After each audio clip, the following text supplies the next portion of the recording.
October 13. ಕೆಲಸ ಮಾಡಲು ಆರಂಭಿಸಿ 8 ವರ್ಷಗಳು ಮುಗಿದಿವೆ. ಯೋಚಿಸುತ್ತಲೇ ಶರೀರದಲ್ಲಿ ಕಂಪನ ಉಂಟಾಯಿತು. ಕೆಲಸಕ್ಕೆ ಸೇರಿದಾಗ ಅವಳಿಗೆ 24 ವರ್ಷ. ಇಷ್ಟವಿಲ್ಲದಿದ್ರೂ ಮನದಲ್ಲಿ ಮುಂದಿನ ತಿಂಗಳಿಗೆ ತಾನು 32 ವರ್ಷದವಳಾಗುತ್ತೇನೆ ಎಂಬ ವಿಚಾರ ಬಂತು. ಈ 8 ವರ್ಷಗಳಲ್ಲಿ ಜೀವನ ಬದಲಾಗಲೇ ಇಲ್ಲ. ಅಮ್ಮ ಮೊದಲಿನ ಹಾಗೆ ಇದ್ದಾರೆ, ತೀಕ್ಷ್ಣ ಮಾತಿನ ಮುಂಗೋಪಿ. ತಮ್ಮ ಕೂಡ ಹಾಗೆ ಇದ್ದಾನೆ, ಬೇಜವಾಬ್ದಾರಿ ಮತ್ತು ನಿರ್ಲಕ್ಷ್ಯ ಸ್ವಭಾವ. ಮುಂಚೆಯಿಂದಲೇ ತಾಯಿಯ ಮೇಲೆ ಅವಲಂಬಿಸಿರುವಾತ. ಅಪ್ಪ ತೀರಿ ಹೋಗಿ 6 ವರ್ಷಗಳಾದವು. ಅವರೇ ಮನೆ ಕಟ್ಟಿಸಿದ್ದು. ಮನೆಯಲ್ಲಿ ಅಗತ್ಯದ ಸಾಮಾನುಗಳೆಲ್ಲ ಇವೆ. ಇದರ ನಂತರ ಕಾಲ ಸ್ತಬ್ಧವಾಗಿದೆ. ತನ್ನ ಜೀವನದಲ್ಲಿ ಬದಲಾವಣೆ ಬರಲಿ ಎಂದು ವಿದ್ಯಾ ಎಷ್ಟೋ ಪ್ರಯತ್ನ ಪಟ್ಟಿದ್ಲು. ತನ್ನನ್ನು ತ್ಯಾಗಮೂರ್ತಿ ಎಂದು ಕರೆಯುವುದು ಅವಳಿಗೆ ಇಷ್ಟವಿರಲಿಲ್ಲ. ತಾನು ಮನೆಯ ಭಾರ ಹೊತ್ತಿದ್ದೇನೆ ಎಂದು ಅಕ್ಕಪಕ್ಕದವರು ಬಂಧು ಬಳಗ ಭಾವಿಸುವುದು ಅವಳಿಗೆ ಬೇಕಾಗಿರಲಿಲ್ಲ. ತಾನು ದೇವಿಯಾಗುವುದು ಅವಳಿಗೆ ಬೇಡವಾಗಿತ್ತು. ಆದರೆ ಅವಳ ಕೈಲಿ ಏನೂ ಇರಲಿಲ್ಲ. ಆಫೀಸಿಗೆ ಹೋಗಲು ತಡವಾಗ್ತಿತ್ತು. ಅವಳು ತೀರಾ ಸಾದಾ ಆಗಿರುವ ತಿಳಿ ಗುಲಾಬಿ ಬಣ್ಣದ ಚೂಡಿದಾರ್ ಹಾಕಿಕೊಂಡಿದ್ಲು. ದುಪ್ಪಟ್ಟವನ್ನು ಹರಡಿ ಹೊದ್ದುಕೊಂಡಿದ್ಲು. ಚಪ್ಪಲಿ ಮೆಟ್ಟಿ ಕೈನಿಟಿಕ್ಕೇರಿದ್ಲು. ನೋಡಲು ತೆಗೆದುಹಾಕುವ ಹಾಗಿರಲಿಲ್ಲ ವಿದ್ಯಾ. ಅವಳೆಂದು ಅಲಂಕಾರ ಮೇಕಪ್ ಮಾಡಿಕೊಂಡವಳಲ್ಲ. ಕಾರಣ ಸ್ವಲ್ಪ ಮಟ್ಟಿಗೆ ತಾಯಿ ಅಲಂಕರಿಸಿಕೊಳ್ಳುವ ಹುಚ್ಚು ಬಹಳ. ಈ ವಯಸ್ಸಿನಲ್ಲೂ ಹೊಂದಾಣಿಕೆಯ ಸೀರೆ, ಬ್ಲೌಸ್ ಜೊತೆಗೆ ಮ್ಯಾಚಿಂಗ್ ಒಡವೆಗಳನ್ನು ಧರಿಸುತ್ತಿದ್ಲು. ತುಟಿಗಳಿಗೆ ಗಾಢ ಬಣ್ಣದ ಲಿಪ್ಸ್ಟಿಕ್ ಹಚ್ಚಿಕೊಳ್ಳುತ್ತಿದ್ಲು. ನಡೆಯುವುದು ಕೂಡ ಸ್ಟೈಲೇ. ಅವಳಿಂದಾಗಿ ವಿದ್ಯಾಗೆ ಅಲಂಕಾರದಲ್ಲಿ ಆಸಕ್ತಿ ಹೊರಟು ಹೋಗಿತ್ತು. ಅವಳಿಗೆ ತಾಯಿಯ ಜೊತೆ ಎಲ್ಲಿಗೆ ಹೋಗಲು ಇಷ್ಟವಿರಲಿಲ್ಲ. ಆದರೆ ತಾಯಿಗೆ ಏನೂ ಅನಿಸುತ್ತಿರಲಿಲ್ಲ. ಹೀಗೆಲ್ಲ ಅಲಂಕಾರ ಮಾಡಿಕೊಳ್ಳಬೇಡಿ ಎಂದು ಆಕೆಗೆ ಹೇಳುವುದು ಕಷ್ಟವಾಗ್ತಿತ್ತು. ಅವಳು ಯಾರ ಮಾತು ತಾನೇ ಕೇಳುತ್ತಿದ್ಲು. ಅಪ್ಪನಿಗೆ ಇದ್ದದ್ದು ಇದೇ ದೂರು. ಅದೇ ಪ್ರಾಣವನ್ನು ತೆಗೆದುಕೊಂಡಿತು. ವಿದ್ಯಾ ಆಫೀಸು ತಲುಪಿದ್ಲು. ಎಂದಿನಂತೆ ಎಲ್ಲರಿಗಿಂತ ಮುಂಚೆ ಬಂದಿದ್ಲು. ತನ್ನ ಜಾಗದಲ್ಲಿ ಕುಳಿತು ಕಂಪ್ಯೂಟರ್ ಆನ್ ಮಾಡಿದ್ಲು. ಸ್ಕ್ರೀನ್ ಮೇಲೆ ಒಂದು ಚೀಟಿ ಅಂಟಿಸಲಾಗಿತ್ತು. ಕುಮಾರ್ ಫೋನ್ ಮಾಡಿದ್ದ. ನಿನ್ನ ಹತ್ತಿರ ಅರ್ಜೆಂಟ್ ಕೆಲಸವಿದೆ ಎಂದು ಬರೆದಿದ್ದ ಚೀಟಿ. ಕೆಳಗೆ ಮೊಬೈಲ್ ನಂಬರ್ ಕೂಡ ಇತ್ತು. ಹಿಂದಿನ ಸಂಜೆ ಹೊತ್ತಾದ ನಂತರ ಫೋನ್ ಬಂದಿತ್ತು. ಸಮಯ ಸರಿಯಾಗಿ ಹೇಳಬೇಕಂದ್ರೆ 6:40. ವಿದ್ಯಾ ಕೇವಲ 10 ನಿಮಿಷ ಮುಂಚೆ ಆಫೀಸಿನಿಂದ ಹೊರಟಿದ್ದು. ಹಾಗಾದ್ರೆ ಕುಮಾರ್ ಇದೇ ಊರಿನಲ್ಲಿದ್ದಾನೆ. ಅವನಿಗೆಂತಹ ಅರ್ಜೆಂಟ್ ಕೆಲಸವಿದೆ? ಹೀಗೆ ಎಂದೂ ಕುಮಾರ್ ಫೋನ್ ಮಾಡಿದವನಲ್ಲ. ಅವನಿಗೆ ಫೋನ್ ಮಾಡುವುದೋ ಬೇಡವೋ ಎಂಬ ಯೋಚನೆಯಲ್ಲಿ ಬಿದ್ದಳು. ಅವನಿಗೇನು ಬೇಕೋ ಯಾರಿಗೊತ್ತು, ಅವನೇ ಫೋನ್ ಮಾಡಲಿ ಎಂದು ಯೋಚಿಸಿದ್ಲು. ಊಟದ ಬಿಡುವಿನವರೆಗೆ ಅವಳು ಕುಮಾರನ ಫೋನನ್ನು ಅಸಹನೆಯಿಂದ ಕಾಯುತ್ತಿದ್ಲು. ನಂತರ ಸುಮ್ಮನಿರಲಾಗಲಿಲ್ಲ. 2:15 ಗಂಟೆಗೆ ಅವಳೇ ಫೋನ್ ಮಾಡಿದ್ಲು. ಕುಮಾರನ ಧ್ವನಿ ಸ್ವಲ್ಪವೂ ಬದಲಾಗಿರಲಿಲ್ಲ.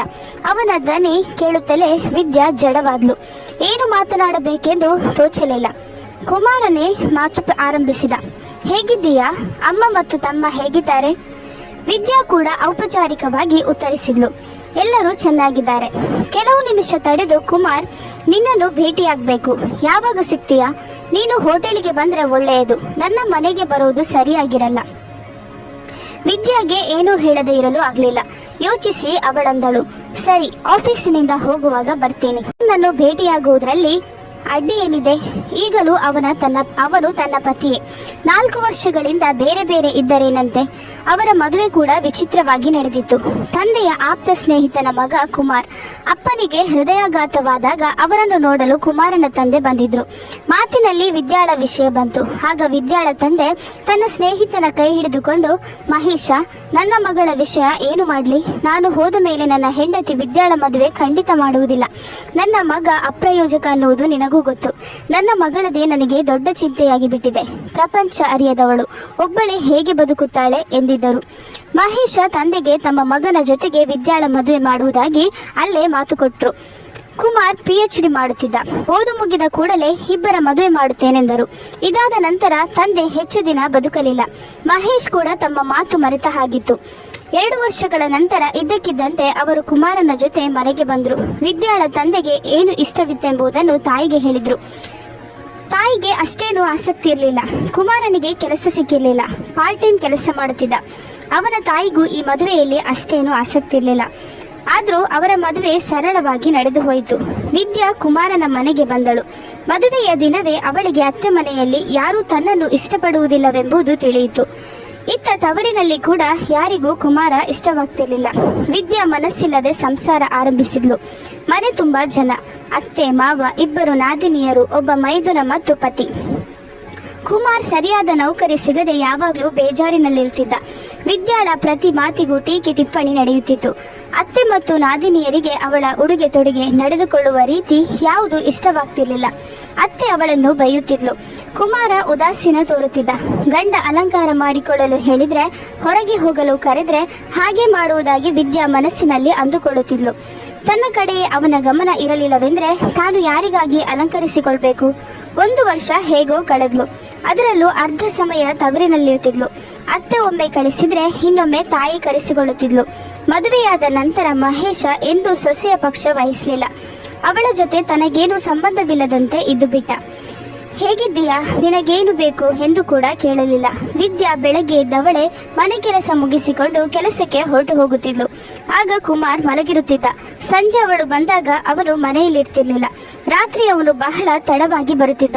ಏನಾದರೂ ಕೇಳಿದ್ರೆ ಕೆಲಸ ಹುಡುಕಲು ಹೋಗಿದ್ದೆ, ಪೋಲಿ ಅಲೆಯೋಕ್ಕಲ್ಲ ಎಂಬ ಉತ್ತರ ಬರ್ತಿತ್ತು. ವಿದ್ಯಾ ಅಲ್ಲಿ ಕಳೆದ ದಿನಗಳು ಬಹಳ ಕೆಟ್ಟದಾಗಿದ್ದವು. ತವರಿನಲ್ಲಿ ಎಲ್ಲ ಸರಿಯಾಗಿತ್ತು ಅಂತಲ್ಲ, ಸೋಮಾರಿ ತಮ್ಮ ಮತ್ತು ಫ್ಯಾಷನೇಬಲ್ ತಾಯಿ. ಜೀವನ ಸುಲಭವಾಗಿರಲಿಲ್ಲ. ತಮ್ಮ ದುಡ್ಡು ಕೇಳಲು ಆಫೀಸಿಗೆ ಬರುತ್ತಿದ್ದ. ತಾಯಿ ಮಗ ಸೇರಿಕೊಂಡು ತಂದೆ ಕಷ್ಟಪಟ್ಟು ಸಂಪಾದಿಸಿಟ್ಟಿದ್ದ ಹಣವನ್ನು ಮಜಾ ಉಡಾಯಿಸುತ್ತಿದ್ರು. ಒಂದು ದಿನ ವಿದ್ಯಾಗೆ ತಾನಿನ್ನೂ ಕುಮಾರನ ಜೊತೆ ಆ ಮನೆಯಲ್ಲಿ ಇರಲು ಸಾಧ್ಯವಿಲ್ಲ ಅನ್ನಿಸಿತು. ಅತ್ತೆ ನಾದಿನಿಯರ ಬೈಗುಳಕ್ಕೆ ಅವಳು ಜವಾಬು ಕೊಡುತ್ತಿರಲಿಲ್ಲ. ಆದರೆ ಆ ದಿನ ವಿದ್ಯಾಳ ಆಫೀಸಿನಲ್ಲಿ ಆಡಿಟಿಂಗ್ ಕೆಲಸ ನಡೀತಿತ್ತು. ಅವಳು 2 ದಿನ ಮೊದಲೇ ತಾನು ಇಡೀ ವಾರ ಮನೆಗೆ ಬರುವುದು ತಡವಾಗುತ್ತೆ ಎಂದು ಹೇಳಿದ್ಲು. ಅತ್ತೆ ಏನೂ ಹೇಳಿರಲಿಲ್ಲ. ಅಂದು ರಾತ್ರಿ ಅವಳು ಸುಸ್ತಾಗಿ 9 ಗಂಟೆಗೆ ಮನೆಗೆ ಬಂದಾಗ ಮನೆಗೆ ಬೀಗ ಹಾಕಿತ್ತು. ಅರ್ಧ ಗಂಟೆ ಬಾಗಿಲು ಕಾಯ್ದು ನಂತರ ಪಕ್ಕದ ಮನೆಯ ಬಾಗಿಲು ತಟ್ಟಿದ್ಲು. ಆಗ ಮನೆಯವರೆಲ್ಲರೂ ಮೈಸೂರಿಗೆ ಹೋಗಿದ್ದಾರೆಂದು ತಿಳಿಯಿತು. ಸಂಜೆ ಅತ್ತೆಯ ಸೋದರತೆ ಮಗಳು ಬಂದಿದ್ಲು. ಅವಳೇ ಎಲ್ಲರನ್ನೂ ಕರೆದುಕೊಂಡು ಹೋಗಿದ್ದಾಳೆ. ವಿದ್ಯಾಳಿಗೆ ಕೋಪ ಬಂತು. ಎಲ್ಲರೂ ಹೋಗಲಿ, ಆದರೆ ಕುಮಾರ್ ಹೇಗೆ ಹೋದ್ರು? ಯಾರಿಗೂ ತನ್ನ ಬಗ್ಗೆ ಕಿಂಚಿಂತೂ ಕಾಳಜಿ ಇಲ್ಲವೇ? ಹೇಗೋ ಮಾಡಿ ಪಕ್ಕದ ಮನೆಯವಳನ್ನು ಕೇಳಿದ್ಲು. ನೀವು ಎಲ್ಲರೂ ಹೋಗುವುದನ್ನು ನೋಡಿದ್ರಾ? ಇವರನ್ನು ಕೂಡ? ಹೌದು, ಕುಮಾರನೇ ಸಾಮಾನು ಇಡುತ್ತಿದ್ದ. ಜೀಪಿನಲ್ಲಿ ಹೋಗಿದ್ದಾರೆ. 3 ದಿನದ ನಂತರ ಬರ್ತೀವಿ ಅಂತ ಹೋದ್ರು. ನಾನು ಹಾಗೂ ಮೆಲ್ಲಗೆ ವಿದ್ಯಾ ಎಲ್ಲಿ ಕಾಣ್ತಾ ಇಲ್ವಲ್ಲ ಅಂದೆ. ಅವಳು ಆಫೀಸಿನಿಂದ ಲೇಟಾಗಿ ಬರ್ತಾಳಲ್ಲ ಅಂತ ಹೇಳಿದ್ರು. ಯಾರೂ ನನ್ನ ಮಾತಿಗೆ ಗಮನವನ್ನೇ ಕೊಡಲಿಲ್ಲ. ನಿನಗೆ ಗೊತ್ತಲ್ಲ ನಿನ್ನತ್ತೆ ಹೇಗೆ ಅಂತ. ವಿದ್ಯಾಳ ಕಣ್ಣುಗಳು ತುಂಬಿ ಬಂದವು. ಎಲ್ಲರೂ ಹೋಗಿದ್ದಾರೆ, ಅದರಿಂದ ಏನೂ ದುಃಖವಿಲ್ಲ. ಆದರೆ ಕುಮಾರ್ ಹೇಗೆ ಹೋದ್ರು? ಹೃದಯದೊಳಗೆ ಕನ್ನಡಿ ಹೊಡೆದ ಹಾಗಾಯಿತು. ಗಾಜಿನ ಚೂರುಗಳು ತೀಕ್ಷ್ಣವಾಗಿ ಚುಚ್ಚತೊಡಗಿದವು. ಅವಳಿಗೆ ಅಳಲು ಆಗಲಿಲ್ಲ. ಆದರೆ ಆ ದಿನದ ನಂತರ ಅವಳು ತನ್ನೊಳಗಿನ ದ್ವೇಷವನ್ನು ಬಚ್ಚಿಡುವುದನ್ನು ಚೆನ್ನಾಗಿ ಕಲಿತುಕೊಂಡ್ಳು. ರಾತ್ರಿ 11 ಗಂಟೆಗೆ ಟ್ಯಾಕ್ಸಿ ಮಾಡಿಕೊಂಡು ಅವಳು ತಾಯಿಯ ಮನೆಗೆ ಹೋದ್ಲು. ಅಲ್ಲಿಗೆ ಬರಲು ಯಾವ ಉತ್ಸಾಹ ಇರಲಿಲ್ಲ. ತಾಯಿಯೇ ಬಾಗಿಲು ತೆರೆದ್ಲು. ಟಿವಿಯಲ್ಲಿ ಬರುತ್ತಿದ್ದ ಧಾರಾವಾಹಿ ನೋಡಿಯೇ ಎದ್ದಳು. ಧಾರಾವಾಹಿಯ ನಾಯಕಿಯ ಮೇಲೆ ದುಃಖಗಳ ಪರ್ವತವೇ ಮಗಿಚು ಬಿದ್ದಿರುತ್ತದೆ. ಅತ್ತೆಯ ಮನೆಯವರು ಅವಳನ್ನು ಮನೆಯಿಂದ ಹೊರ ಹಾಕಿದ್ದಾರೆ. ಗಂಡ ಬೇರೊಬ್ಬ ಹೆಂಗಸಿನ ಜೊತೆ ಇರಲು ಶುರು ಮಾಡಿದ್ದಾನೆ. ಇದನ್ನು ನೋಡಿ ಅವಳು ಅಳುತ್ತಿದ್ದಳು. ಆದರೆ ತನ್ನ ಸ್ವಂತ ಮಗಳು ಯಾವ ಸ್ಥಿತಿಯಲ್ಲಿದ್ದಾಳೆ ಅನ್ನುವುದರ ಬಗ್ಗೆ ಅವಳಿಗೆ ಗಮನವೇ ಇರಲಿಲ್ಲ. ತಾನು ಯಾವ ಸ್ಥಿತಿಯಲ್ಲಿರಬೇಕೆಂಬುದನ್ನು ವಿದ್ಯಾ ಅರ್ಥ ಮಾಡಿಕೊಂಡ್ಳು. ಮರುದಿನ ಅವಳು ಅಲ್ಲಿಂದಲೇ ಆಫೀಸಿಗೆ ಹೊರಟಳು. ತಾಯಿ ಪ್ರಶ್ನಿಸಿದಾಗ ಸಹಜವಾಗಿ ಹೇಳಿದ್ಲು, ನಾನು ಅಲ್ಲಿಗೆ ಹೋಗುವುದಿಲ್ಲಮ್ಮ, ಇಲ್ಲೇ ಇರ್ತೀನಿ. ತಾಯಿ ವಿಷಯ ಏನು ಅಂತ ಕೆದಕಿ ಕೇಳಿದ್ಲು. ಕುಮಾರನ ಜೊತೆ ಇರುವುದು ಕಷ್ಟ ಅಂತ ಉತ್ತರಿಸಿದ್ಲು. ವಿದ್ಯಾ ಅವನಿಗೆ ತನ್ನ ಅಗತ್ಯವಿಲ್ಲ. ಗಂಡಸರ ಸ್ವಭಾವವೇ ಹಾಗೆ. ಬೇರೊಬ್ಬ ಹೆಂಗಸಿನೊಂದಿಗೆ ಏನೋ ಚಕ್ಕ ನಡೆಸಿದ್ದಾನೆ ಅಂತ ಕಾಡುತ್ತೆ. ತಾಯಿ ಟೀಕೆ ಮಾಡಿದ್ಲು. ವಿದ್ಯಾ ಉತ್ತರಿಸಲಿಲ್ಲ. ಮೇಲ್ನೋಟಕ್ಕೆ ಅವಳ ಜೀವನ ಹಳ್ಳಿಯ ಮೇಲೆ ಬಂದಿದೆ ಅನಿಸುತ್ತಿತ್ತು. ಆದರೆ ಹಾಗಾಗಿರ್ಲಿಲ್ಲ. ಅವಳು ಕುಮಾರನನ್ನು ನೆನಪು ಮಾಡಿಕೊಳ್ಳದ ದಿನವೇ ಇರಲಿಲ್ಲ. ಒಮ್ಮೆ ಕೋಪದಿಂದ, ಒಮ್ಮೆ ಆಕ್ರೋಶದಿಂದ, ಮತ್ತೊಮ್ಮೆ ಸಂಶಯದಿಂದ. ಅವಳು ಕುಮಾರನ ಜೊತೆ ಕಳೆದ ಸ್ವಲ್ಪ ದಿನಗಳಲ್ಲಿ ಪ್ರೀತಿ ಅನ್ನುವುದು ಇರಲಿಲ್ಲ. ಹನಿಮೂನ್ಗೆಂದು ಅವರೆಲ್ಲಿಗೂ ಹೋಗಿರಲಿಲ್ಲ. ಆಮೇಲೆ ಹೋದರಾಯಿತು. ಮೊದಲು ಒಳ್ಳೆ ಕೆಲಸ ಸಿಗಲಿ ಎಂದು ವಿದ್ಯಾಳೆ ಹೇಳಿದ್ಲು. ಇಬ್ಬರು ಒಟ್ಟಿಗೆ 1 ಸಲ ಸಿನಿಮಾ ನೋಡಲು ಹೋಗಿದ್ರು. 2 ಸಲ ಹೋಟೆಲ್ಗೆ ಊಟ ಮಾಡಲು ಕುಮಾರನ ಜೊತೆ ಏಕಾಂತದಲ್ಲಿ ಕಳೆದ ಕ್ಷಣಗಳು ಅವಳಲ್ಲಿ ರೋಮಾಂಚನ ಉಂಟು ಮಾಡಲಿಲ್ಲ. ಬೇರೆಯಾದ ವಾರದ ನಂತರ ಕುಮಾರ್ ಆಫೀಸಿಗೆ ಫೋನ್ ಮಾಡಿದ್ದ. ಅವನು ಸಿಟ್ಟಿನಿಂದ ಕೇಳಿದ, ನೀನ್ಯಾಕೆ ಮನೆಗೆ ಬರಲಿಲ್ಲ? ವಿದ್ಯಾ ತಣ್ಣಗೆ ಉತ್ತರಿಸಿದ್ಲು, ಅಲ್ಲಿ ಯಾರಿಗೂ ನನ್ನ ಅಗತ್ಯವಿಲ್ಲ. ತಡೆದು ಕುಮಾರ್ ಹೇಳಿದ, ಹೀಗೇಕೆ ಮಾಡ್ತೀಯಾ? ಡಂಗೂರ ಬಾರಿಸಿ ಹೇಳಬೇಕಾದ ಅಗತ್ಯ ಇದೆಯಾ? ಅಲ್ಲಿ ನಾನು ಬೇಡವಾದ ವ್ಯಕ್ತಿ ಅಂತ ಡಂಗೂರ ಬಾರಿಸಿ ಹೇಳುತ್ತಿರುವಾಗ ಇಲ್ಲಿ ಯಾಕೆ ಹೇಳಬಾರದು? ಬರಲಿಲ್ಲ. ವಿದ್ಯಾಳ ಜೀವನ ಖಾಲಿ ಹಳಿಗಳ ಮೇಲೆ ಸಾಗತೊಡಗಿತು. ಇದೇ ಆಫೀಸು, ಅದೇ ಅಮ್ಮ ಮತ್ತು ಅದೇ ತಮ್ಮ. ವ್ಯತ್ಯಾಸ ಆಗಿರುವುದೆಂದ್ರೆ ಮೊದಲಾದರೆ ಅವಳು ತಮ್ಮನ ಮಾತುಗಳನ್ನು ಎದುರಾಡದೆ ಕೇಳುತ್ತಿದ್ಲು. ಈಗ ಜಗಳವಾಡಲು ಕಲಿತಿದ್ದಾಳೆ. ನಿನ್ನ ಕಾಲ ಮೇಲೆ ನೀನು ನಿಂತುಕೋಬೇಕು ಎಂದು ಆಗಾಗ ಹೇಳ್ತಿರ್ತಾಳೆ. ತಾಯಿಗೆ ತನ್ನ ವಯಸ್ಸಿಗೆ ತಕ್ಕ ಹಾಗೆ ಉಡುಗೆ ತೊಡುಗೆ ಮಾತುಕತೆ ಇರಬೇಕು ಅಂತ ತಿಳಿಸಿ ಹೇಳಿದ್ದಾಳೆ. ತಾಯಿ ಕೂಡ ವಿದ್ಯಾಳೆಂದರೆ ಈಗ ಸ್ವಲ್ಪ ಭಯ ಪಡ್ತಾಳೆ. ವಿದ್ಯಾಳಿಗೆ ವಯಸ್ಸಾಗತೊಡಗಿತು. ಆಫೀಸಿನಲ್ಲಿ ಗೀತಾ ಹೇಳತೊಡಗಿದ್ಲು, ನೀನು 2ನೇ ಮದುವೆ ಮಾಡಿಕೋ ವಿದ್ಯಾ, ಎಲ್ಲಿಯವರೆಗೆ ಒಂಟಿ ಜೀವನ ಸಾಗಿಸ್ತೀಯಾ? ವಿದ್ಯಾಳಿಗೂ ತನ್ನ ಒಂಟಿ ಜೀವನ ಸಾಕಾಗಿ ಹೋಗಿತ್ತು. ಅವಳ ವಯಸ್ಸಿನವರು ಜೊತೆಗೆ ಕೆಲಸ ಮಾಡುವ ಗೆಳತಿಯರೆಲ್ಲರಿಗೂ ಮದುವೆಯಾಗಿತ್ತು. ಅವರಿಗೆ ಮಕ್ಕಳು ಇದ್ದಾರೆ. ಅವರ ಮಧ್ಯೆ ತಾನು ಒಂಟಿ ಅನಿಸುತ್ತಿತ್ತು. ಅವರೆಲ್ಲ ಕುಟುಂಬ ಸಮೇತ ಸುತ್ತಾಡಲು ಹೋಗುತ್ತಿದ್ರು. ಮಕ್ಕಳ ಪರೀಕ್ಷೆ ಮತ್ತು ರಜಾ ದಿನಗಳ ಬಗ್ಗೆ ಮಾತನಾಡುತ್ತಿದ್ರು. ವಿದ್ಯಾಳಿಗೆ ತಾನು ಅವರ ನಡುವೆ ಇದ್ದರೂ ಇಲ್ಲ ಎಂದೆನಿಸುತ್ತಿತ್ತು. ಅವರ ಮಧ್ಯದಿಂದ ಅವಳು ನಿರಾಶಳಾಗಿ ಏಳುತ್ತಿದ್ಲು. ಎಲ್ಲರೂ ಚೆನ್ನಾಗಿ ಅಲಂಕರಿಸಿಕೊಂಡು ಬಂದ್ರೆ ಇವಳು ಯಾವುದೋ ಚೂಡಿದಾರ್ ಹಾಕಿಕೊಂಡು ಹೋಗುತ್ತಿದ್ಲು. ಗೀತಾ ಎಷ್ಟೋ ಸಲ ಹೇಳಿದ್ಲು, ಸರಿಯಾಗಿ ಇರಬಾರದೆ, ಇದೇನು ಬಟ್ಟೆ ಹಾಕಿಕೊಂಡು ಬಂದಿದ್ದೀಯಾ? ಒಳ್ಳೆ ಫಿಗರ್ ಇದೆ, ನಮ್ಮ ಹಾಗೆ ದಪ್ಪಗೂ ಇಲ್ಲ ನೀನು. ಒಳ್ಳೆ ಬಟ್ಟೆ ಹಾಕೊಂಡ್ರೆ ಎಷ್ಟು ಚೆನ್ನಾಗಿ ಕಾಣಿಸ್ತೀಯಾ? ವಿದ್ಯಾ ನಕ್ಕಳು. ಚೆನ್ನಾಗಿ ಕಾಣಿಸಿ ಏನು ಮಾಡಲಿ? ಯಾರನ್ನು ಮೆಚ್ಚಿಸಬೇಕು ನಾನು? ಇರ್ಲಿ ಬಿಡು, ನಾನೇನು ಫ್ಯಾಷನ್ ಮಾಡಬೇಕಾಗಿಲ್ಲ. ಗೀತಾ ಆಗಾಗ ಅವಳನ್ನು ಗದರಿಸುತ್ತಿದ್ಲು. ಮನುಷ್ಯ ತಾನು ಚೆನ್ನಾಗಿ ಕಾಣಿಸಬೇಕು ಅಂತ ಬಟ್ಟೆ ಹಾಕೋತಾನೆ. ದಪ್ಪ ಕನ್ನಡಕ, ಇಷ್ಟು ದೊಡ್ಡ ಕುಂಕುಮ ಇಟ್ಕೋತೀಯ. ನಿನಗಾಗಿ ನೀನು ಚೆನ್ನಾಗಿರ್ಬೇಕು ಅಂತ ನಿನ್ನ ಮನಸ್ಸು ಹೇಳಲಿಲ್ಲವೇನೆ ಪೆದ್ದಿ? ಇಷ್ಟು ಸಂಪಾದಿಸ್ತೀಯ, ನಮ್ಮ ಹಾಗೆ ಯಾವ ಜವಾಬ್ದಾರಿನೂ ಇಲ್ಲ. ಜೀವನದ ಆನಂದ ಯಾಕೆ ಅನುಭವಿಸೋದಿಲ್ಲ? ನನ್ನ ಸೋದರತೆ ಮಗಳು ಮದುವೆನೇ ಮಾಡಿಕೊಂಡಿಲ್ಲ. ಎಷ್ಟು ಮಜವಾಗಿದ್ದಾಳೆ ಗೊತ್ತಾ? ವಿದೇಶಗಳಿಗೂ ಹೋಗಿ ಬಂದಿದ್ದಾಳೆ. ಜೋರಾಗಿ ಕಾರು ನಡೆಸ್ತಾಳೆ. ಸ್ವಂತ ಮನೆಯಲ್ಲಿದ್ದಾಳೆ. ನೀನು ನೋಡು, ಒಳ್ಳೆ ಸನ್ಯಾಸಿನಿ ತರಹ ಇದೆಯಾ? ವಿದ್ಯಾ ನಕ್ಕು ಸುಮ್ಮನಿಡ್ತಿದ್ಲು. ಗೀತಾಳ ಜೊತೆ ವಾದ ಮಾಡಿ ಗೆಲ್ಲುವುದು ಅವಳಿಗೆ ಸಾಧ್ಯವಿರಲಿಲ್ಲ. ಗೀತಾಳ ಇತರ ಗೆಳತಿಯರು ಇದೇ ಮಾತನಾಡಿದ್ದಾರೆ. ಕೆಲಸದ ಈ 3 ವರ್ಷಗಳಲ್ಲಿ ಅವಳಿಗೆ ಕೆಲವು ವರಗಳ ಸುದ್ದಿಯನ್ನು ತಂದಿದ್ದಾರೆ. ಆದರೆ ವಿದ್ಯಾಳೆ ಸಿದ್ಧಳಿಲ್ಲ. ಈಗ ಹೊಸ ಸಂಬಂಧ ಬೆಳೆಸಲು ಅವಳಿಗೆ ಭಯವಾಗುತ್ತದೆ. ಜೀವನ ಹೇಗೆ ನಡೀತಿದೆಯೋ ಹಾಗೆ ನಡೆಯಲಿ. ಅವಳು ಆದಷ್ಟು ಸಮಯ ಆಫೀಸಿನಲ್ಲಿ ಕಳೀತಾಳೆ. ಶ್ರಮಪಟ್ಟು ಕೆಲಸ ಮಾಡ್ತಾಳೆ. 3 ವರ್ಷಗಳಲ್ಲಿ 2 ಬಡ್ತಿ ದೊರೆತಿವೆ. ಇದರಲ್ಲೇ ಅವಳಿಗೆ ಸಂತೋಷ. ತನ್ನ ಸ್ನೇಹಿತೆಯರಿಗೆ ಸಹಾಯ ಮಾಡಲು ಇವಳು ಸದಾ ಸಿದ್ಧ. ಅವರ ಮಕ್ಕಳಿಗೆ ಜನ್ಮದಿನದಂದು ಬೆಲೆ ಬಾಳುವ ಉಡುಗೊರೆ ಕೊಡ್ತಾಳೆ. ಅವರ ತೊಂದರೆಗಳನ್ನು ಕೇಳಿಕೊಳ್ತಾಳೆ. ಆದರೆ ತನ್ನ ತೊಂದರೆಗೆ ಅವಳು ಯಾರಿಂದ ಪರಿಹಾರ ಕೇಳಬೇಕು? ಈ ಬಗ್ಗೆ ಅವಳು ಯೋಚಿಸಿಯೇ ಇಲ್ಲ. ವಿದ್ಯಾ ಸಂಜೆಯಾಗುವುದನ್ನೇ ಕಾಯುತ್ತಿರುವಳು. ಇಂದು ಅವಳಿಗೆ ಕೆಲಸ ಮಾಡಲು ಆಗ್ತಿರಲಿಲ್ಲ. 6 ಗಂಟೆಗೆ ಅವಳು ಆಫೀಸಿನಿಂದ ಹೊರಟಳು. ಕುಮಾರ್ ಇದ್ದ ಹೋಟೆಲ್ ತಲುಪಲು 15 ನಿಮಿಷ ಬೇಕಾಯಿತು.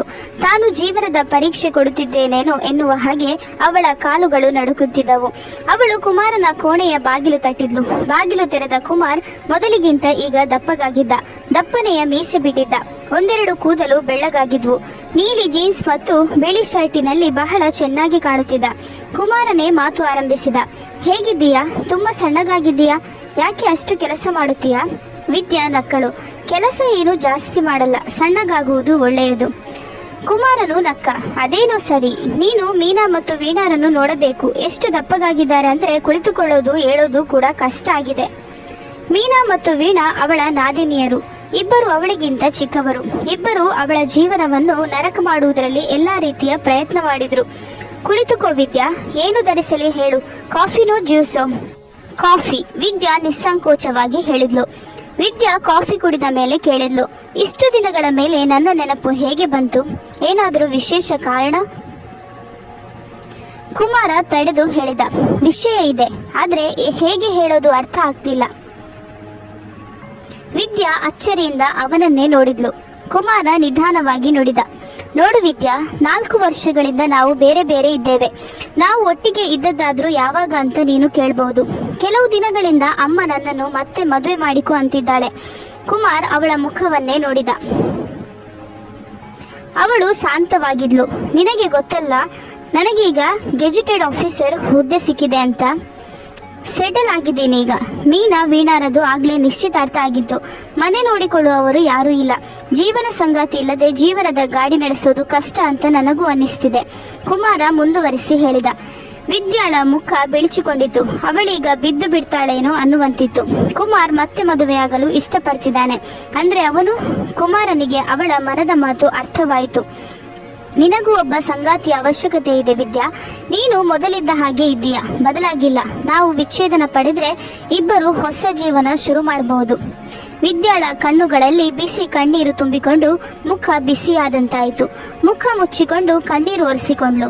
ಕುಮಾರನ ಎದುರಿಗೆ ತನ್ನ ದೌರ್ಬಲ್ಯ ತೋರಿಸಬಾರ್ದು. ಕುಮಾರನ ದನಿಯಲ್ಲಿ ವಿನಯವಿತ್ತು. ಐ ಆಮ್ ಸಾರಿ ವಿದ್ಯಾ, ನಿನಗೆ ದುಃಖ ಕೊಡಲು ನನಗಿಷ್ಟವಿಲ್ಲ. ಆದರೆ ಇದನ್ನು ಬಿಟ್ಟರೆ ಬೇರೆ ದಾರಿಯೂ ಇಲ್ಲ.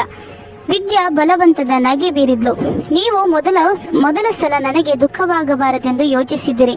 ನನಗೆ ತುಂಬ ಸಂತೋಷವಾಗುತ್ತಿದೆ. ಹೇಳಿ, ಎಲ್ಲಿ ಸಹಿ ಮಾಡಲಿ?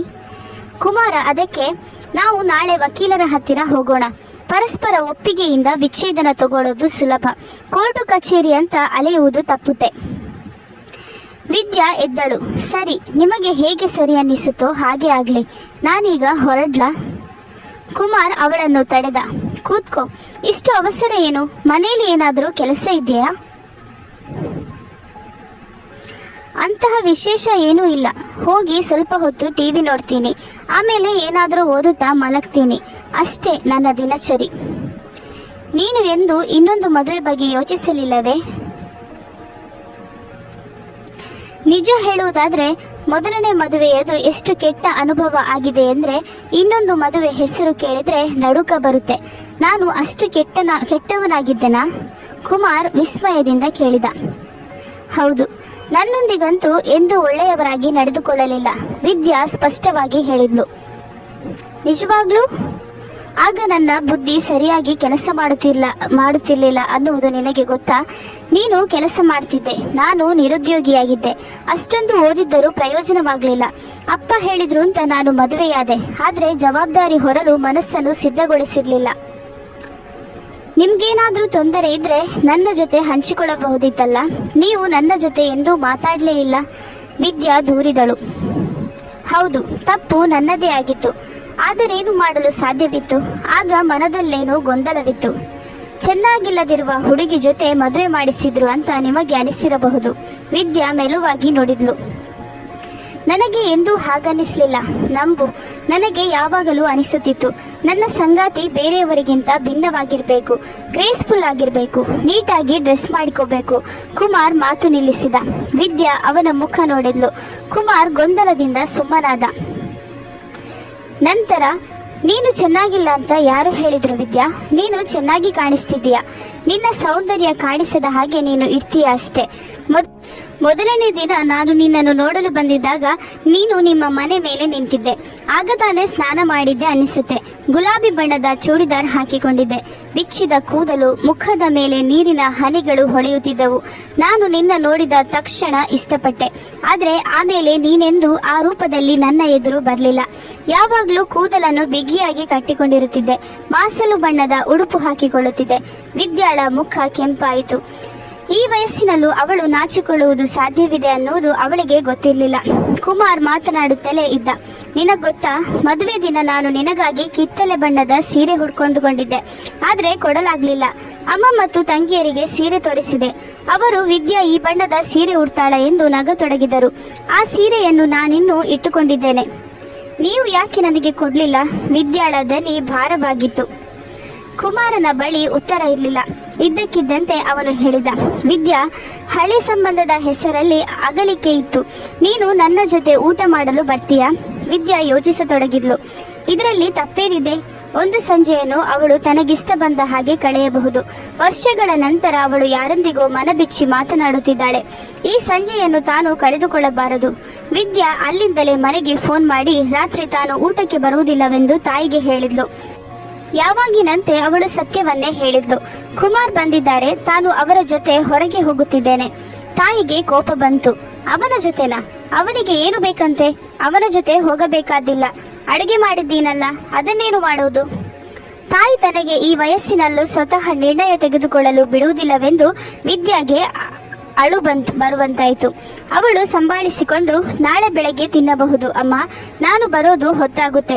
ಹೊರಗಿನ ಗೇಟಿಗೆ ಬೀಗ ಹಾಕಬೇಡ ಎಂದಳು. ಕುಮಾರ್ ವಿದ್ಯಾಳನ್ನು ಚೈನೀಸ್ ರೆಸ್ಟೋರೆಂಟ್ಗೆ ಕರೆದುಕೊಂಡು ಹೋದ. ವಿದ್ಯಾಗೆ ಚೈನೀಸ್ ತಿನಿಸುಗಳು ಇಷ್ಟ. ಸೂಪು, ಫ್ರೈಡ್ ರೈಸ್ ತಿಂದು ಹೊರಬಂದರು. ನಡೆದು ಬರುತ್ತಾ ಇರುವಾಗ ಕಾಫಿ ಕುಡಿಯಬೇಕೆನಿಸಿ ಅಲ್ಲೇ ಇದ್ದ ಹೋಟೆಲಿಗೆ ಹೋದರು. ಕಾಫಿ ಗುಟುಕರಿಸುತ್ತಲೇ ವಿದ್ಯಾಗೆ ಕಟ್ಟಿದ ಗಂಟಲು ಸರಿಯಾದ ಹಾಗಾಯಿತು. ವರ್ಷಗಳ ನಂತರ ಅವಳು ಸ್ವಚ್ಛಂದವಾಗಿದ್ದಾಳೆ. ಕುಮಾರ್ ಅವಳಿಗೆ ತನ್ನ ಕೆಲಸದ ಬಗ್ಗೆ ಹೇಳತೊಡಗಿದ. ಅವನ ಮಾತಿನಿಂದ ಅವನು ಬಹಳ ಒಳ್ಳೆಯ ಕೆಲಸದಲ್ಲಿದ್ದಾನೆಂದು ತಿಳಿಯಿತು. ನಾನು ರಾತ್ರಿ ತಡವಾಗಿ ಮನೆಗೆ ಬಂದಾಗ ಬಹಳ ಒಂಟಿತನ ಕಾಡುತ್ತೆ. ಒಬ್ಬನೇ ಟಿವಿ ನೋಡೋದು ನನಗಿಷ್ಟವಿಲ್ಲ. ಜೊತೆಗೊಬ್ಬರು ಇದ್ರೆ ಅದೇ ಬೇರೆ ಮಾತು. ನನ್ನ ಸ್ನೇಹಿತರೆಲ್ಲರೂ ಮದುವೆಯಾಗಿದ್ದಾರೆ. ರಾತ್ರಿ ವೇಳೆ ನಾನು ಅವರ ಮನೆಗಳಿಗೆ ಹೋಗಲಾಗುವುದಿಲ್ಲ. ಹಾಗಾದ್ರೆ ನೀವು ಒಬ್ಬರೇ ಯಾಕಿರುತ್ತೀರಿ? ಅಪ್ಪ ಅಮ್ಮನ ಜೊತೆ ಯಾಕಿಲ್ಲ? ವಿದ್ಯಾ ಕೇಳಿದ್ಲು. ಅದಕ್ಕೆ 2 ಕಾರಣ ಇದೆ. ನನಗೆ ಅಮ್ಮನ ಸ್ವಭಾವ ಇಷ್ಟವಿಲ್ಲ. ಅವರು ಎಲ್ಲ ವಿಷಯದಲ್ಲೂ ಬಾಯಿ ಹಾಕ್ತಾರೆ. ಇನ್ನೊಂದು ಕಾರಣ, ಅಮ್ಮನಿಗೆ ತಮ್ಮ ಮನೆಯಲ್ಲೇ ಹೆಚ್ಚು ಸುಖ ಸಿಗುತ್ತೆ ಅನ್ನೋ ಭಾವನೆ. ತಮ್ಮನಿಗೂ ಮದುವೆಯಾಗಿಲ್ಲ. ಅವನು ದುಬೈಯಲ್ಲಿ ಕೆಲಸ ಮಾಡಲು ಹೋಗಿದ್ದಾನೆ. ಮೀನಾ ಗಂಡನ ಮನೆಯಲ್ಲಿ ಇದ್ದಾಳೆ. ನಾನು ತಿಂಗಳಿಗೆ 1 ಸಲ ಅವರನ್ನು ನೋಡಲು ಹೋಗುತ್ತೇನೆ. ಕೆಲಸ ಇದ್ರೆ ಉಳ್ಕೋತೀನಿ. ನೀವು ಹುಡುಗಿ ನೋಡಿದ್ದೀರಾ? ವಿದ್ಯಾ ಕೇಳಿದ್ಲು. ಕುಮಾರ್ ತಲೆ ಅಲ್ಲಾಡಿಸಿದ. ಇಲ್ಲ, ಅಮ್ಮ ಮತ್ತು ಮೀನಾ ನೋಡಿದ್ದಾರೆ. ವರ್ಷದ ಹಿಂದೆ ಅವಳು ವಿಚ್ಛೇದನ ತೆಗೆದುಕೊಂಡಿದ್ದಾಳೆ. ನಾನೆಲ್ಲಿಂದ ಹುಡುಕಲಿ ಹುಡುಗಿನ? ನನ್ನದು ನಿನ್ನ ಸ್ಥಿತಿಯ ಹಾಗೆ ಇದೆ. ಒಬ್ಬ ಹುಡುಗಿ ಒಮ್ಮೆ ಇಷ್ಟವಾಗಿದ್ಲು. ಗುಲಾಬಿ ಬಣ್ಣದ ಚೂಡಿದಾರ್ ಹಾಕಿದಕ್ಕೆ. ಬಹುಶಃ ಆಗ ಪರಿಸ್ಥಿತಿ ಸರಿಯಾಗಿರ್ಲಿಲ್ಲ. ಸರಿ ಬಿಡು. ಇವತ್ತು ನಿನ್ನ ಜೊತೆ ಹೀಗೆ ಮಾತಾಡ್ತಿರೋದು ಬಹಳ ಹಿತವಾಗಿದೆ. ವಿದ್ಯಾ, ಜೀವನದಲ್ಲಿ ಬಹುಶಃ ಮೊದಲ ಬಾರಿ ನಾವಿಬ್ಬರು ಇಷ್ಟು ಹೊತ್ತಿನ ತನಕ ಮನ ಬಿಚ್ಚಿ ಮಾತನಾಡಿದ್ದೀವಿ ಅಲ್ವಾ? ಹೌದು. ವಿದ್ಯಾಗೆ ಇಷ್ಟೇ ಹೇಳಲು ಸಾಧ್ಯವಾಯಿತು. ಅವಳು ಸ್ವಲ್ಪ ಯೋಚಿಸಿ ಹೇಳಿದ್ಲು. ನನ್ನ ಮನಸ್ಸಿನಲ್ಲಿ ಒಂದು ನೋವಿದೆ. ನಿಮ್ಮಲ್ಲಿ ಬಹಳ ಕೆಟ್ಟ ವಿಷಯ ಯಾವುದು ಗೊತ್ತಾ? ಎಲ್ಲರೂ ನನಗೆ ಹೇಳದೆ ಮೈಸೂರಿಗೆ ಹೋಗಿದ್ದು ನನಗೆ ಬೇಜಾರಿಲ್ಲ. ಆದರೆ ನೀವು ನನ್ನ ಪರ ನಿಲ್ಲಲಿಲ್ಲ. ನೀವು ಎಲ್ಲರ ಜೊತೆ ಹೊರಟು ಹೋದ್ರಿ. ನನಗೆ ಎಷ್ಟು ದುಃಖವಾಯಿತೆಂದರೆ ಆತ್ಮಹತ್ಯೆ ಮಾಡಿಕೊಳ್ಳೋಣವೆನಿಸಿತು. ಅವತ್ತೇ ನಾನು ನನ್ನ ಮತ್ತು ನಿಮ್ಮ ದಾರಿ ಬೇರೆ ಬೇರೆ ಎಂದು ತೀರ್ಮಾನಿಸಿದೆ. ಕುಮಾರ್ ಆಶ್ಚರ್ಯದಿಂದ ಅವಳ ಮುಖ ನೋಡಿದ. ಆದರೆ ನಾನು ಅವತ್ತೇ ವಾಪಸ್ ಬಂದೆ. ನಾನು ಹೋಗುವ ಪ್ಲಾನೇ ಇರಲಿಲ್ಲ. ಆ ದಿನಗಳಲ್ಲಿ ನೀನು ಆಫೀಸಿನಿಂದ ತಡವಾಗಿ ಬರುತ್ತಿದ್ದೆ. ಅದಕ್ಕೆ ನಾನು ಮರುದಿನ ಇಂಟರ್ವ್ಯೂಗೆ ತಯಾರಾಗಲು ಸ್ನೇಹಿತನ ಮನೆಗೆ ಹೋಗೋಣ ಎಂದುಕೊಂಡೆ. ನಾನು ವಾಪಸ್ಸು ಬಂದಾಗ ನೀನು ತವರಿಗೆ ಹೋಗಿದ್ದೀಯಾ ಅಂತ ಪಕ್ಕದ ಮನೆಯವರು ಹೇಳಿದರು. ಅದು ಹೇಗೆ ನೀನು ಹೋದೆ ಅಂತ ತುಂಬ ಕೋಪ ಬಂತು. ಅದಕ್ಕೆ 2 ದಿನ ನಿನಗೆ ಫೋನ್ ಮಾಡಲಿಲ್ಲ. ಆಮೇಲೆ ಫೋನ್ ಮಾಡಿದಾಗ ನೀನು ಒರಟಾಗಿ ಮಾತಾಡಿದೆ. ನಾನು ಹೇಳಿದ್ದು ಕೂಡ ನಿನ್ನ ಮೇಲೆ ಪ್ರಭಾವ ಬೀರಲಿಲ್ಲ.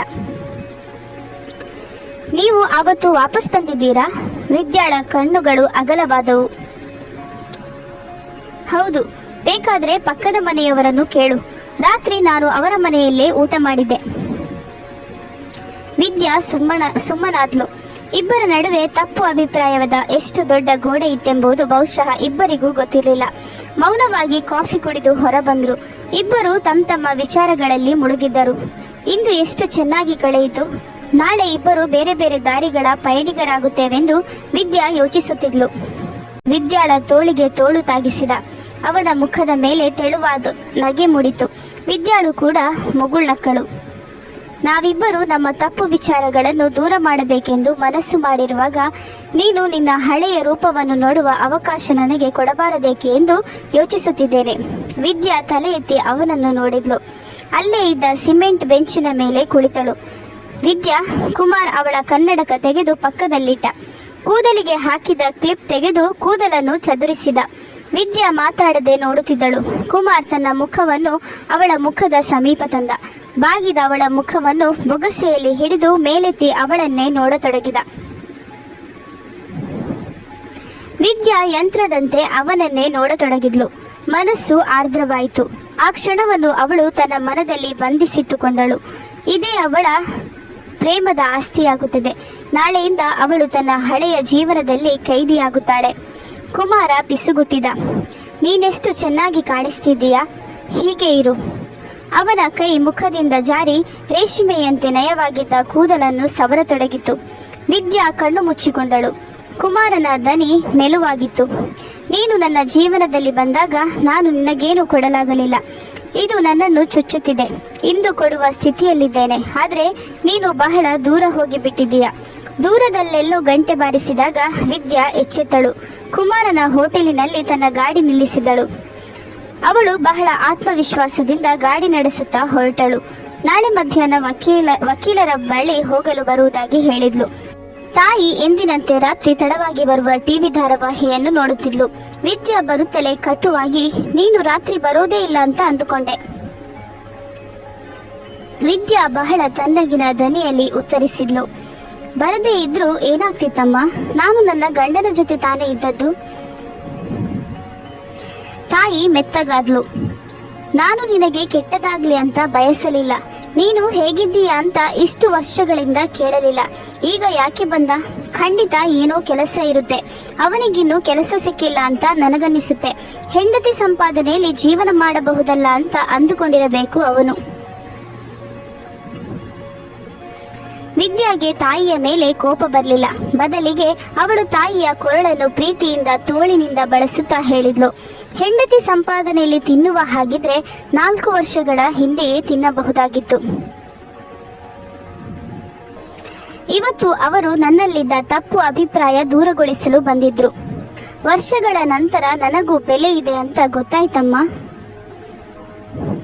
ತಾಯಿ ಅಚ್ಚರಿಯಿಂದ ಅವಳನ್ನೇ ನೋಡಿದ್ಲು. ವಿದ್ಯಾ ಮುಗುಳ್ನಕ್ಕು ಹೇಳಿದ್ಲು, ಏನಮ್ಮ ಹಾಗೆ ನೋಡ್ತಿದ್ದೀಯಾ? ನೀನು ತುಂಬಾ ಬದಲಾಗಿದ್ದೀಯಾ ಅಂತ ಅನ್ನಿಸುತ್ತೆ. ಎಷ್ಟೋ ವರ್ಷಗಳ ನಂತರ ನೀನಿಷ್ಟು ಖುಷಿಯಾಗಿದ್ದೀಯಾ. ಅಂಥದ್ದೇನು ನಡೆಯಿತು? ವಿಷಯ ಏನು ಅಂತ ಅಮ್ಮನಿಗೆ ಹೇಳಿ ಬಿಡಲೇ ಎನಿಸಿತು ವಿದ್ಯಾಗೆ. ನಾಳೆ ವಿಚ್ಛೇದನದ ಪತ್ರಕ್ಕೆ ಸಹಿ ಹಾಕಲು ಹೋಗುತ್ತಿದ್ದಾಳೆ. ಕುಮಾರನ ಜೊತೆ ತನ್ನ ಸಂಬಂಧವನ್ನು ಶಾಶ್ವತವಾಗಿ ಕಡಿದುಕೊಳ್ಳುತ್ತಿದ್ದಾಳೆ. ಆದರೆ ಏಕೋ ಮನಸ್ಸಿನಲ್ಲಿ ಯಾವುದೇ ದೂರು ಇಲ್ಲ. ಮರುದಿನ ಎದ್ದಾಗ ಮನಸ್ಸು ಭಾರವಾಗಿತ್ತು. ಆಫೀಸಿಗೆ ಫೋನ್ ಮಾಡಿ ತನಗೆ ಇಂದು ರಜೆ ಬೇಕೆಂದು ಹೇಳಿದ್ಲು. ಬೀರುವಿನಿಂದ ತಿಳಿ ಗುಲಾಬಿ ಬಣ್ಣದ ಸೀರೆ ತೆಗೆದು ಉಟ್ಟಳು. ಕೂದಲನ್ನು ಚೆನ್ನಾಗಿ ತೊಳೆದು ಬಾಚಿಕೊಂಡಿದ್ದಳು. ಹಣೆಯಲ್ಲಿ ಚಿಕ್ಕದಾಗಿ ಕುಂಕುಮ, ಕಣ್ಣುಗಳಿಗೆ ಕಾಡಿಗೆ, ಕುತ್ತಿಗೆಯಲ್ಲಿ ಚಿನ್ನದ ಸರ ಹಾಕಿಕೊಂಡು ಕನ್ನಡಿ ಎದುರು ನಿಂತಾಗ ನಿಜವಾಗಲೂ ಪ್ರತಿಬಿಂಬ ತಾನೇನಾ ಎಂದೆನಿಸಿತು. ತಾಯಿಗೆ ಗಲಿಬಿಲಿಯಾಯಿತು. ಚೆನ್ನಾಗಿ ದೃಷ್ಟಿಸಿ ನೋಡಿ, ನೀನೊಬ್ಬಳು ಹುಚ್ಚಿ, ಯಾವಾಗಲೂ ಹೀಗೆ ಅಲಂಕಾರ ಮಾಡಿಕೊಳ್ಳೋಕೆ ಏನು? ಎಷ್ಟು ಚೆನ್ನಾಗಿ ಕಾಣಿಸ್ತಿದ್ದೀಯಾ? ವಿದ್ಯಾ ಮನೆಯಿಂದ ಹೊರಟು ಕೆರೆಟಿಕ್ ಹತ್ತದೆ ಆಟೋ ಕರೆದಳು. ಕುಮಾರನ ಹೋಟೆಲ್ಗೆ ಬಂದು ಕುಮಾರನ ಕೋಣೆಯ ಬಾಗಿಲು ತಟ್ಟಿದಾಗ ಅವಳೆದೆ ಹೊಡೆದುಕೊಳ್ಳುತ್ತಿತ್ತು. ಕುಮಾರ್ ಬಾಗಿಲು ತೆರೆದ. ಅವನ ಕಣ್ಣುಗಳು ಅವಳ ಮೇಲೆ ಕೀಲಿಸಿದವು. ಬಾಯಿಂದ ಮಾತೇ ಹೊರಡಲಿಲ್ಲ. ಒಳಗೆ ಬಂದ ವಿದ್ಯಾಳನ್ನು ಮಂಚದ ಮೇಲೆ ಕುಳ್ಳಿರಿಸಿದ. ತಾನು ಕೆಳಗೆ ಕುಳಿತ.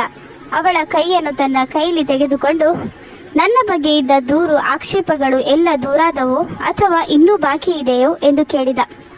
ವಿದ್ಯಾಳ ಕಣ್ಣುಗಳು ಹೊಳೆದವು. ಇನ್ನೂ ಬಹಳ ಬಾಕಿ ಇದೆ.